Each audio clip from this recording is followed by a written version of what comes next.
Welcome to the Full Armor of Game podcast with the Czar of Dating and the Texting Prince. Episode 35, Gaming Women at Work. Is it worth it? Should we go for women at work? We get this question all the time, Adam. All the fucking time. You bring the crowns and heads of conquered kings to my city steps. You insult my queen. You threaten my people with slavery and death. This is Sparta!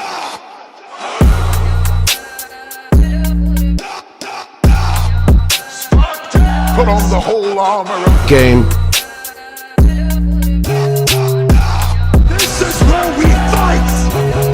And these shield boys! Someone gave us a great topic from the Players University. This is a huge shout out to Mustafa from the Players University for this great topic, man. I'm glad you asked this. I know a lot of other guys are asking questions like that. It has launched today. Join the Players University. For the next month, you guys will get 25% off if you join. We're announcing this right now. Do not wait. Whether you're going through a breakup, whether you want to learn texting game, whether you want to learn inner game, how to pass her shit test, whether you just want to become a straight up boss player, me and the Texting Prince, we got you. 2 dating coaches in one community. I promise you, no one else has that.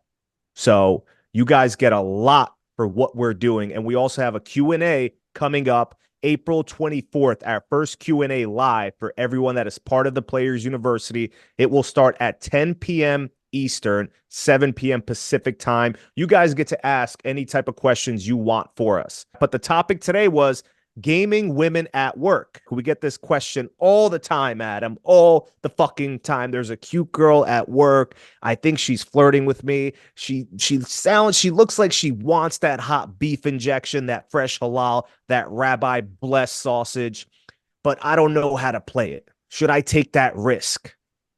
And we're here to answer that question for you, fellas. Adam, is there anything you want to add before we continue? I just would say this is a slippery slope, but I've done it many times in the past, so it definitely can be done, but I have different rules for the game when I'm trying to game women at work.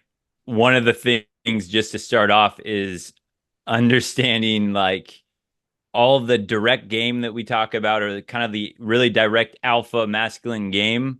I do not use direct game in the workplace because you got to think about it. When we talk about the blue pill matrix, the rest of the world, the normies of the world, when you're entering a workplace, you are entering the matrix. You are in the blue pill matrix. So that means that there's different rules that you have to understand and abide by so that you don't get, arrested from one of the agents in the matrix. So my first rule is just, it's not direct game. If I see a girl I'm attracted to at work, I plant seeds. And I'll talk later in the podcast about ways that I do that, but I'm never direct going for, hey, you're cute, I want your number. Never, never, never with a woman at work. Yeah, so 10, 15 years ago, the game was much different at work.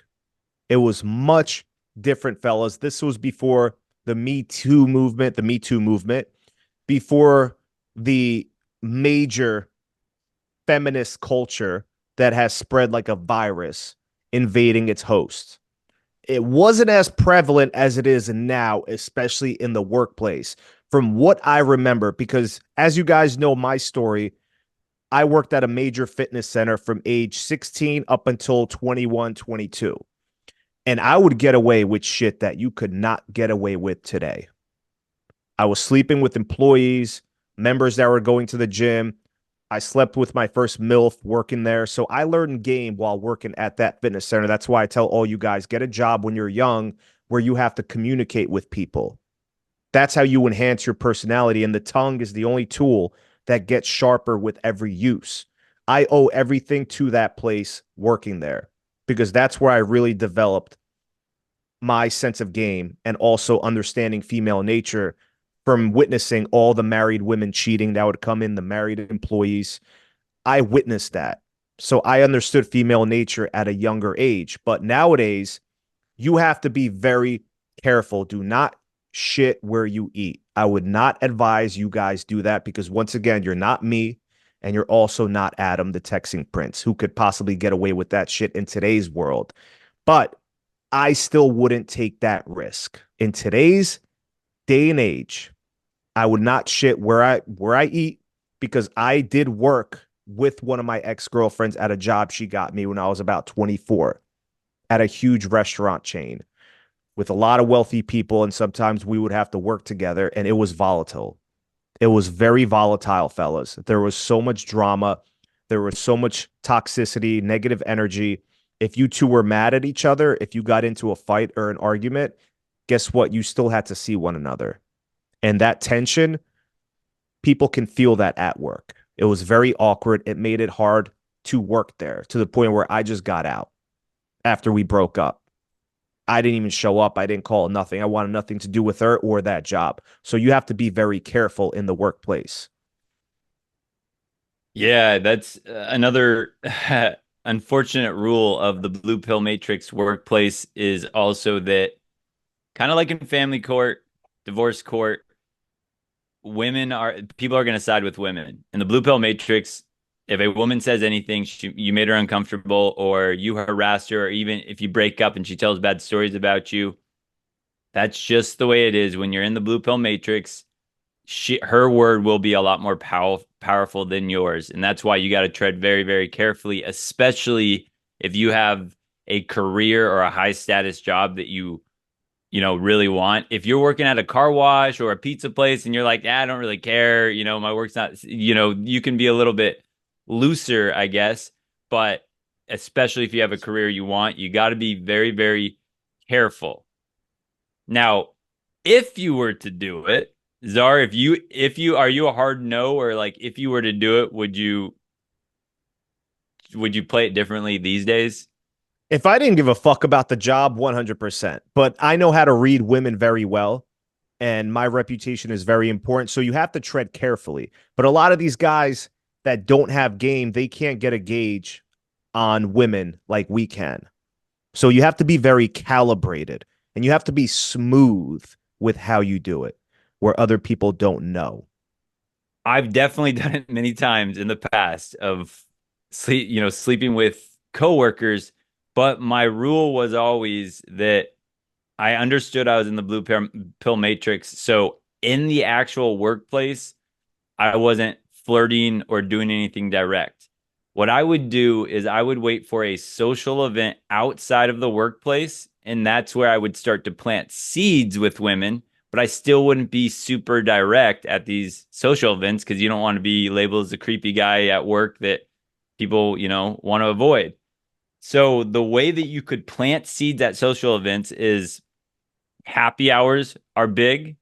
I was a classroom teacher, so that's a big thing that, maybe twice a month or at least once a month, the teachers would get together for happy hour for some drinks after school. That was a great way. And we kind of made a rule in our group, hey, no talking about work while we're at happy hour. So now it was a lot more casual. And that is where I could start to plant seeds and just start to get to know women that were, I was attracted to or they were my age. And that was just the first step is planting seeds, not going direct, not trying to take a girl home after happy hour when I first went there. But that would be an idea. Other ones are bowling or something like that. Sometimes you go out to events. We had that a few times where there'd be like a staff bowling party. Again, outside the work environment, that's where I'm more planting seeds to see what comes out. But I play the long-term game at work. I don't force anything. I just plant the seeds and see if they grow. So there's a lot of holiday parties. They have holiday events outside of the workplace where, drinks might be involved. It's a different environment. Now you could really be yourself and try flirting with the girl. You can start gaming her because it's not in the work environment. So technically you can't get in trouble. So the environment plays a big role, fellas. It plays a big role. And one of the things too that you can think about too is maybe not going for your coworkers, but getting in with your coworkers, being the cool guy, and then getting in with the coworkers' friends when they invite them out to the happy hour or other events you guys do outside of work. But a key factor in this too, if you work at a place that doesn't have events or you don't get invited to them, I would start to when I was in the elementary schools and I heard about a first staff party, I thought it was like a party, right? I just was fresh out of college, so I was thinking, oh, this is gonna be fun. So I decided I was gonna make Jello shots, and so I went around to all the different teachers and I was like, hey, what flavor of Jello shots you like? I'm deciding between, and I gave them like four choices. And they were all kind of like, what? Jello shots? Because that was kind of new. They had kind of boring staff parties. But early on, what happened was I got together with some of the more fun teachers, and we became basically the planning party committee. So if sometimes like a first grade teacher would come to me and be like, hey, Adam, we want to throw a retirement party for so and so. She's retiring at the end of the year. Can you help us set something up? And so I got in the mix to where I was part of the crew planning social events. So then I had the luxury of planning fun social events that then I could plant seeds in. We would do, we organized paint and sips before where our staff went out and we'd have like the bottle of wine and then you go paint something together as a staff. I got in with the ladies at my work that did a wine bachelorette night. And so it was me and about 7 women that each night when the bachelorette would come on, we would get together, drink wine, and then we would make bets on the season of who would win. And so these were the environments that I would start to make connections with women, and then slowly I would see what grows. And what I mean by slowly is after I would make a connection with a woman at happy hour or at one of these events, throughout the work week, again, I was a school teacher, I would judge if anything changes, as in, does that woman make herself closer to you randomly? I don't mean you make yourself closer to women. You don't want to be that guy. But what I would do after I'd plant seeds is I would go through and I would do my day exactly how I would normally do. And then what I would see is that some of these women would make excuses to come visit my classroom. They would stop by when they wouldn't stop by normally. They would check in and say hi. I had a girl that I was, sort of seeing behind the scenes that worked with certain of my students in like a small group. So sometimes she would pass back a treat with the kid and tell him to give it to me, or she'd say, hey, I have a note that you have to give to your teacher. And then she would write me a little note and she might say something like, hey, I gave so-and-so some candy during small group. Sorry if he acts up, with like a wink face. And then, or she might put a little chocolate in that envelope again for me. So I would start to look for little things like that where I'm like, this is out of character. She wasn't doing this before. After we made contact, now she's finding reasons to bump into me and to make herself in my environment. And then that's when I had more of a green light that I'm like, okay, now I can start something with like through text with her. But again, I always play the long game at work. Yeah, and we all know how crazy teachers are in the bedroom. I made a video about that. I think nurses are first, teachers are second. From my experience, I don't need to take a statistics class on this, but I'll never forget the first time that I got a harassment charge at the workplace. Now, this was after the fitness center. Like I said, I worked there until ages 21, I think maybe even 22, but I was working retail. I believe I was 24 years old, 25 even. I think I was 25, 24, 25. I was working retail at G by Guess at the mall, and it was all Hispanics. People barely even spoke English. I was still selling shit because obviously I'm a fucking G, still selling them clothes. Doesn't matter what language they spoke. I worked with 2 beautiful Hispanic girls. They would always flirt with me. They knew my flirty vibe. They would see how well I communicated with others. I had this charm, charisma. And then there was this third girl who was also a light-skinned Latina. She had the short hair. I should have known she was more of that libtard, that feminist. And we were in the back. We had to organize the shoe boxes because we kept all the sizes of the shoes in the back. You can't put out all of them on the floor because they take up so much room. So anytime you ask for a shoe size, we go to the back and we get it for you. Me and her are back there, and I was flirting with her. Me and my personality, I say a lot of bold, cocky, and funny statements. I forget what I said exactly to this girl, but she found it creepy. She found it offensive. And she ended up telling the manager on me that I was harassing her. And I did get in trouble. I didn't get fired, thank God, because I was cool with the manager. I think she wanted me too.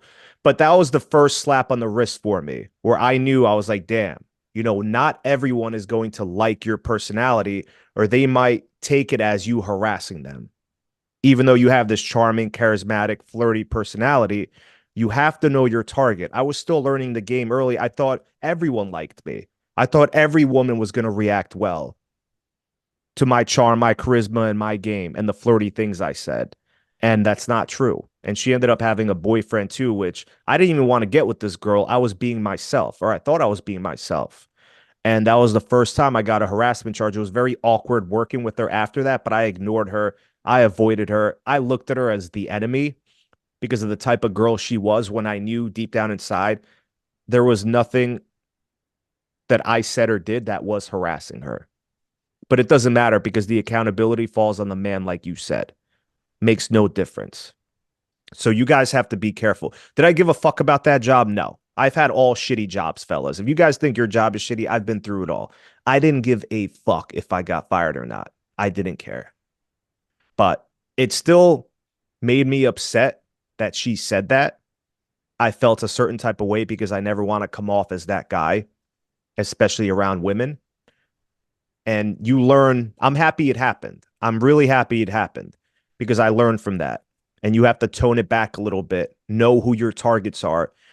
Know if this girl is a feminist or a libtard, or she's the type that's going to act out emotionally and claim you did something. Avoid those women. Just keep it cool. Hey, how are you? That's it. Keep it casual. Nothing flirty. If you want to flirt with the other girls that are flirting with you and you want to be yourself around them, go ahead. Yeah, that's a good point too, because like the better you get with game and with women and you just get more indifferent about what you say, that's where I learned the same way. You got to be careful because again, when you're on a date with a woman, she should be entering your world. That means she's out of her blue pill matrix world. She's coming into yours. So you can set your own rules. But when you're in the workplace, like we said, there are already rules set. So now you have to bend and adapt and you have to just get through the rules, but you have to understand the rules are still there. Like you've got to be careful about trying to flirt with women at work. That's the stuff that, because I'm a naturally flirty guy.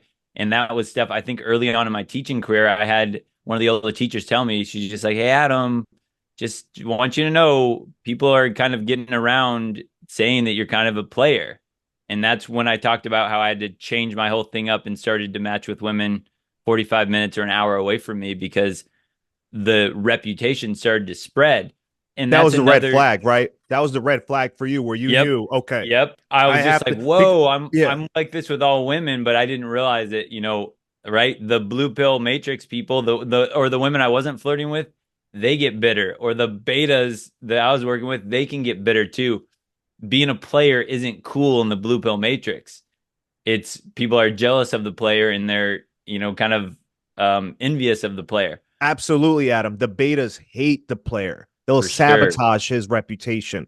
Even with the other women, they'll gossip about him and talk shit about him because they view you as a threat. And that goes back biologically, that goes back to the days of evolution because the betas couldn't beat up the alphas physically or the players. So what do they do instead? They assassinated his character. They ganged up on him. They would gossip and try to destroy his reputation with the women and the other guys. That's how they would gang up on you, through feminine energy. That's what they did. But other guys would look at that. Oh, I'm a player. They would probably assume that that's a good thing, right? If that's your reputation at work and Yeah. women start calling you that. So I want them to understand that's not a good thing. If people are calling you that at work, you have to tone it down, like Yeah, Adam did. you want women to feel and know that you're a player when you interact with them, but you don't want that to be your reputation because then the blue pill matrix gangs up on you. They Mm-hmm. want to take you down. And so that was another important thing to understand too when you're in the workplace is work gossip is huge. People are so bored at most of their jobs that with if anything exciting happens between two coworkers flirting or they heard a rumor about this coworker and that coworker, that can spread and that can get you in trouble. So after I planted seeds with these women, and I could tell by them proximity, and maybe I'm texting her a little bit. And again, I'm not being too flirty through text, but I'm saying I'm using plausible deniability. I'm kind of letting women take it where they want to go if they want to take it more flirty or sexual. Once I would get a girl on the hook, I made it very clear before I started anything sexual with that girl. I was like, hey, I take my career really seriously. This is important to me. So if we're going to start anything at all, it's got to be on the down low. No, nothing, none of this can get into our work environment. People can't know about it. It's got to be on the down low. I really enjoy spending time with you, but my job is important to me. So I have my focus on that. So if that's cool with you, then we can hang out and see what happens. But if not, then I would love to have you as a work friend. And I had that conversation with so many different women. And what is that? Typically, women love that because that says a guy's not going to sleep with you and talk about you, gossip about you. Women don't want their reputation ruined either. So, and it creates this sense of like secrecy. So there were multiple times where I would have 3 or 4 different women I was sleeping with, and they didn't know that I was sleeping with all of them. Only I knew that, but you could tell that they could feel something together in rooms. You could see them looking at me if I was talking to a certain girl. So I had to be very, very careful about where I stepped. But boundaries are really huge. And one more thing on the boundaries thing is like there was an older woman. She took me to some really cool experiences. She had like these awesome timeshares. She flew me out. She like really cool stuff. I was in my young 20s. She was like my sugar mama, basically. She would take us out for meals, do all this cool stuff. And we slept together for a couple of years. And then she had a son that was coming up for my age for the second grade classroom. And she told me she really wanted him in my class. And at that moment, I told her, I was like, hey, I'm honored. I really am. But just know if he's gonna be in my classroom, then everything it's gonna be completely professional between you and I because I take my job seriously. And she kind of went back and forth with me on that, but she's like, no, I really want him in your class. Okay. And from there, we became friends and she was really cool about it. She'd like bring me coffees and all that. But you have to have clear boundaries with women and you have to be willing to stick to them, even like that. Losing someone you're sleeping with because you don't want to mix now her son in your classroom. So very, very carefully, guys, always carefully. Because again, you're in the blue pill matrix now. Yeah, and when I was working at the oral surgeon's office before I was about to go to dental school, and if you guys got my attraction course with the videos, that's the first thing I talk about. That's one of the first videos of what led me to this path, and I don't regret anything. I wasn't sleeping with my employees that were working there, but they were the biggest gossipers you could ever imagine. It wasn't a big place. There's not a lot of room there. There's only about 4 rooms for patients. So you can imagine how small and a little office, how small the building itself was. There's no kept secrets from the rest of the classroom. Let's just keep it that way. And eventually I would sleep with several of the patients, obviously who were older, and I could do that because I wasn't the doctor. I wasn't in a position of authority. I happened to work there. And these same women, these mothers, would start bringing me ice cream. They would start dropping me off food. And I told them, I was like, listen, you can't keep doing this because everyone in there is gossiping. Like they know what's going on. And I believe they ended up telling the oral surgeon. And of course, he had to protect his reputation.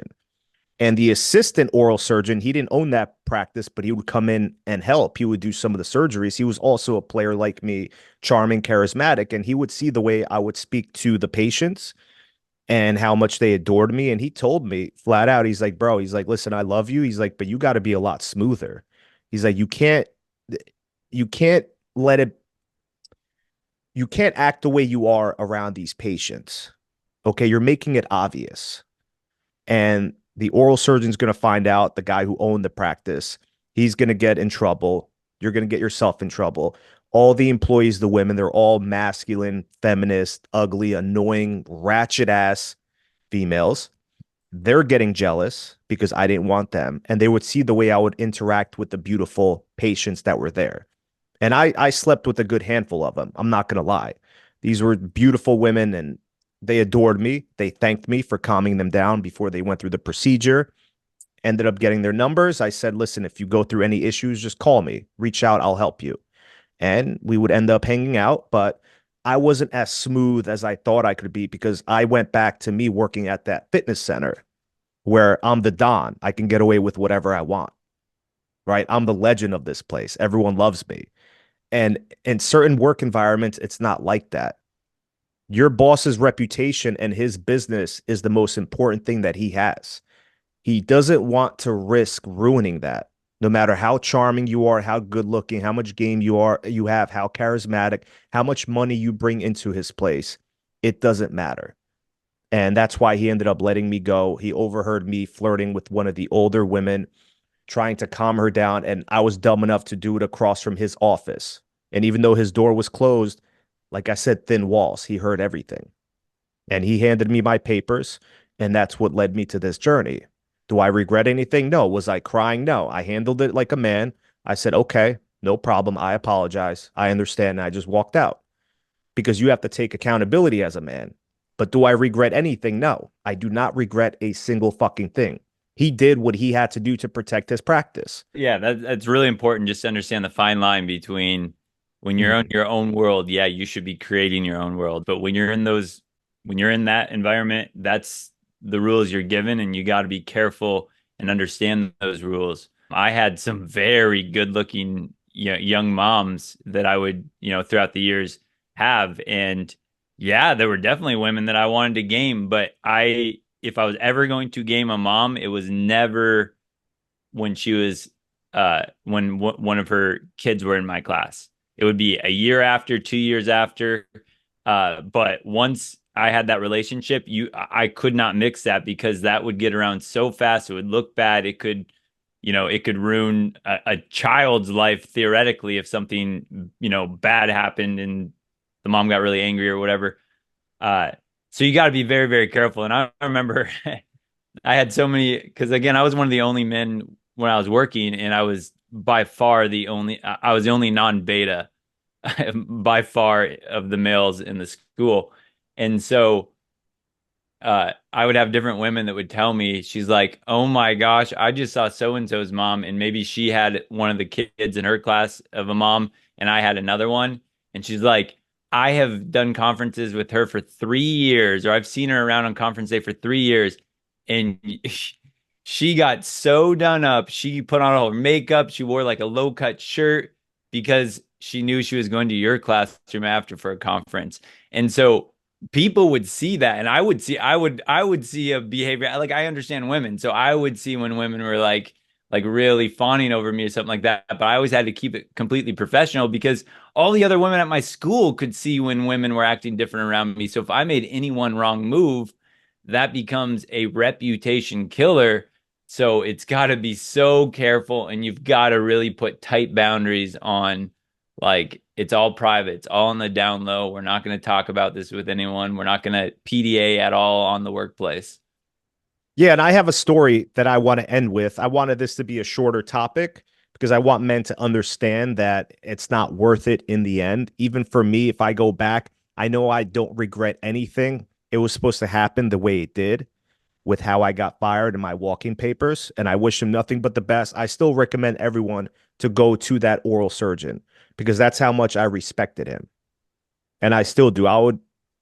Probably I would trust him with my life if anything happened. That's how amazing he was of a person and an oral surgeon. And like I said, as a man, you always take accountability like we are with anything that happens to us. And a lot of men have that issue where they want to blame the woman, they want to blame other people. You'll never grow from that. And I definitely grew from that situation. But this one story I want to tell you guys, I told one of my friends back in the day, don't shit where you eat. He didn't listen to me. I knew this girl was toxic. He would verbally abuse her. It was a girl he was working with. They ended up sleeping with each other, dating for a little bit.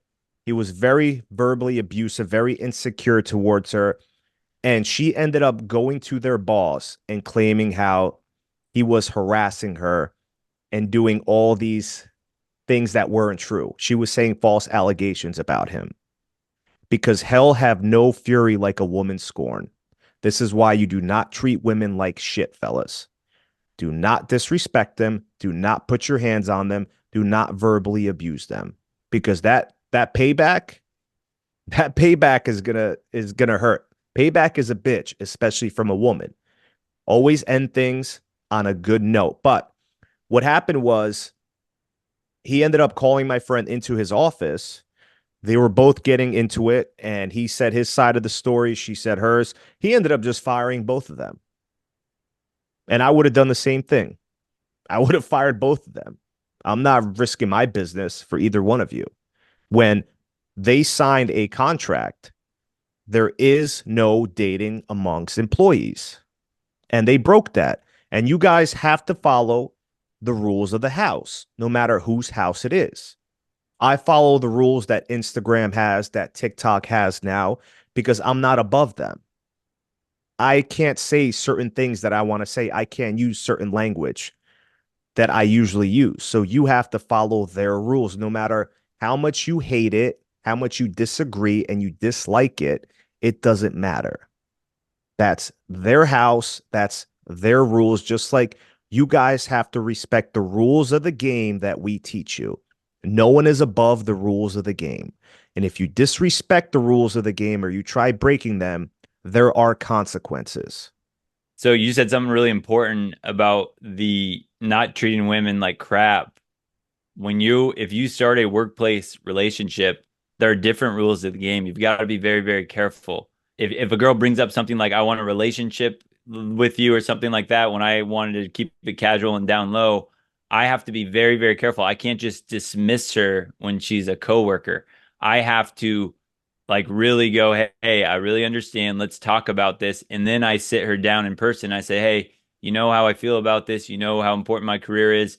I really want us to remain friends. We can stop. Like, I understand if sleeping together without a relationship is tough for you.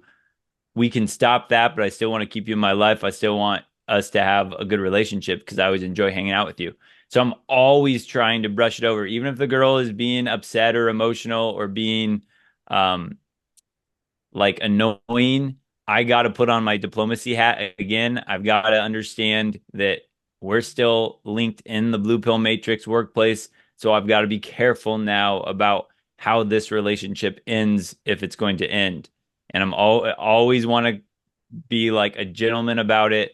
Definitely don't want, so any woman that I ever ended things with in my of coworkers, they can all say I was fair. They can all say, hey, you told me up front what it was. You were really respectful about it. And we're pretty much, I can't think of any woman that I'm not on good terms with that I had a workplace relationship with at some point. And guys, if you want the nitty gritty, you have certain conversations. You have a workplace relationship and you're like, okay, here's the situation. How do I play it? Or this girl's texting me flirty, but she's a coworker. How do I play it? That is the perfect time for Players University. The It is. official launch. You guys come in, you have access to Czar, myself, and all the other members 24/7. Post your screenshots, ask your questions, get feedback. And then every single week, we got 12 weeks lined up of premium content. Each week, you're going to get a new skill. We're going to give you a challenge to try to put that skill in place that you can post in the community. And then now, officially, April 24th, Wednesday at 7 p.m. PST, 10 p.m. Eastern Standard Time, that is going to be our first live video call with members. Czar and I are going to get on. Any of the members inside can get on right in the app. We got a nice live video room in there, and we're going to discuss game. We're going to talk about your situations, give you help, give you feedback, and share your wins, celebrate your wins. We got some really cool wins right now from members inside, and that will be now a monthly live video call you'll have with Czar and I as well. So you got content to dig into. You've got 24/7 access to questions and help through the app. And then you got a monthly live Q&A breakdown with Czar and myself. This is awesome. Get in now. We've been through it all. You guys hear our stories. We're not scared to tell you the temporary defeats that we've been through, the situations that we've put ourselves through. We're not perfect. We've slept with women at our workplace, but was it worth it in the end? You have to ask yourself that question. Is it going to be worth it for you? We were lucky. I was lucky because it pointed me towards a different path within my life. And I took advantage of that. Maybe that was God's way of saying, this isn't for you. This is what you're supposed to be doing. So we can teach you guys because we really care about you. We've experienced it all. We don't have to brag about sleeping with this girl, sleeping with that girl. We tell you these things so you guys can relate, so you guys can learn from our stories and our experiences. Yeah, it's all about you. At least that's how I feel now. I've had a great road of women. It's not stopping anytime soon, but now my excitement comes from giving the guys the new light bulb moments or the new I just finally approached a girl. I was so scared. It wasn't as scary as I thought. Thank you guys. Like that's the stuff that is like that, like a Mhm. proud dad. It lights me up. It does. And I've always had this as a passion of mine.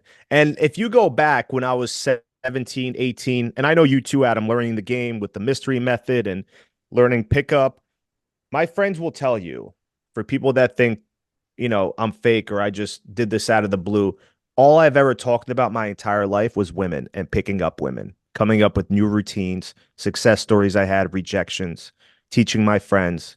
This goes back to when I was 17, 18 years old. Okay. That was about 16 years ago because I'm 34 now.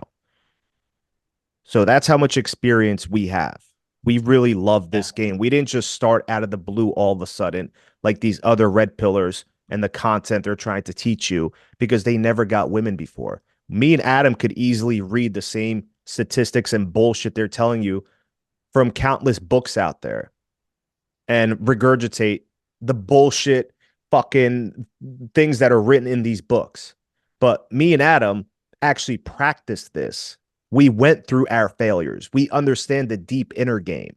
We understand women because we didn't have these books. We didn't have these podcasts. We had to learn through trial and error, sleepless nights, heartbreaks, writing down lines that worked, lines that didn't work, tweaking our game, changing our style up, how to pass shit tests. You think I always learned, you think I always knew how to pass a woman's test when she would ask me to hold her purse for her? How do you think I learned that? Through trial and error. But the second I started saying, no, listen, I don't hold female purses. It's written in the Bible. Men shouldn't wear female garments. And then I would fuck them that same night by saying no. That's when it started to click. Women respond to something totally different from what they say they want. That's Yeah. where the confusion comes in. So all these guys on these podcasts that are giving you statistics and women are this, oh, they want a man that's this. They got no women before the status and fame and money. They probably still wouldn't get women if it wasn't for their money, status, and fame. They can't teach you the shit we are.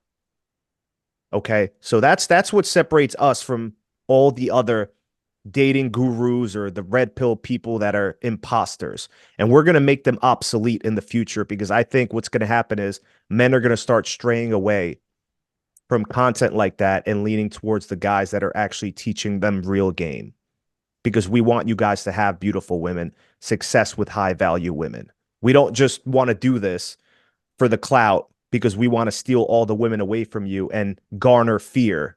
We don't want that. We want you guys to not be scared of women because there's a lot of great, beautiful women out there. There is. And you guys get to either enjoy the fruits of the labor or you feed into that red pill bullshit that these other dating coaches are teaching you because they're the ones that are getting the views. They're the ones that are making the money off that. It's good to understand female nature. I'm not against that, but it's more important to understand the game. It's much more important. If you have both, you have game and you apply female nature to that, you're an unstoppable force. But a lot of guys, they just stop at female nature where they become scared of women. We did it the other way around, Adam. We learned the game first. Then slowly we started learning about female nature. So we still appreciate beautiful women. We're not scared of them. but we just know what they come with, what to look out for, and the women to avoid. And there's such an opportunity because I understand the guys that have been through a divorce or two and they're like, I don't want to learn all this game. Like, I totally understand that. And guys that are just like, I am cool being single, I can relate to that as well. But that's where the opportunity is. There are so many more guys checking out of the game these days than ever. And understandably so. I understand why. But the guys that are now willing to put in a little bit of work to learn these things, you are in a brand new category. You don't have to play by all the other rules these other guys are playing by. And women are starting to get on board going, where are all the guys at? They're starting to feel it too. So women are still going to always be looking for guys. It's the guys that learn game and they can get through the early stages, the early bumps and bruises. Then you start cruising through and you realize, man, this ride is just nonstop fun because it's a constant journey of improvement, learning new things, experimenting. Like Czar said, taking something, you experiment and you go, oh, wow, that worked. And then you're just in a different category. No other guy can keep up with you in your local area. Yeah. If you're not really sure whether or not this is for you, join the Players University, at least for a month, 2 months. If you don't like it, you guys can cancel whenever you want. But if you Yep. do like it, get our courses. If you know this is what you want, this is working for you because you have a great community of men and there's some great players in there. Shout out to Jay. Shout out to Rich, Justin, Rich, two of the best players that learned quickly because they were hungry and they're doing Yeah. very, very well. One of them is 39. The other is a young stud who's 21 years old. Okay. He didn't know the game before he met me. We transferred over to this community. He's teaching the other men already. It's great to see. It's Yeah. great to see. And yeah, guys, we want you inside. It's going to be so much fun. We want you inside. So she said. No pun intended. Yeah, join up. And as far as podcast requests, we already got another great one from a member of the Players University that we'll probably be doing next week or the week after. I've got to message him and ask if he wants us to use his name for a shout out or anonymous. But again, thank you, Mustafa. You're the man. You're a learner. I love to see your analysis of the things you're learning, the things you're breaking down inside Players University. Join up, guys. We'll see you inside soon. See you next week, guys. Take care. Next week, and even more soon for you guys joining the Players University. I'm popping in there every night. All right. Take care, guys.